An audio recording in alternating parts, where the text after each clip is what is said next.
លោក Donald Trump ប្រធានាធិបតីអាមេរិកនៅថ្ងៃអង្គារនេះបានឡើងយន្តហោះ Air Force One នៅឯមូលដ្ឋានទ័ពអាកាសជួន Base Andrews រដ្ឋ Maryland ធ្វើដំណើរទៅកាន់ទីក្រុងអង្ការ៉ាប្រទេសទូគីដើម្បីចូលរួមកិច្ចប្រជុំកំពូល NATO ការទៅចូលរួមរបស់មេដឹកនាំអាមេរិកធ្វើឡើងចំពេលដែលទំនាក់ទំនងរវាងទីក្រុង Washington និងសម្ព័ន្ធយោធាអន្តរជាតិមួយនេះមិនសូវជាល្អខណៈដែលលោក Trump តែងតែរិះគន់ការចំណាយយោធារបស់ NATO ថានៅមានចំនួនតិចតួចដោយពឹងផ្អែកទៅលើសមាជិកអាមេរិកខ្លាំងហើយលោកក៏រិះគន់ដល់ NATO ដែលមិនសូវជួយអាមេរិកធ្វើសង្គ្រាមជាមួយអ៊ីរ៉ង់ជាស្ដែងកាលពីសប្តាហ៍មុនលោក Trump បានសរសេរនៅលើបណ្ដាញសង្គម Truth Social ថា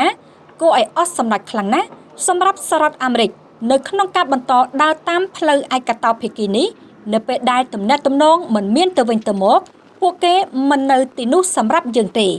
យ៉ាងណាសម្ព័ន្ធមិត្ត NATO ក្រុងបង្ហាញពីការកើនឡើងនៃការចំណាយទៅលើវិស័យការពារជាតិនៅក្នុងកិច្ចប្រជុំកំពូលនៅទូគីរយៈពេល2ថ្ងៃខណៈដែលពួកគេសង្ឃឹមថានឹងធ្វើឲ្យប្រធានាធិបតីអាមេរិកលោក Donald Trump ស្ងប់ចិត្ត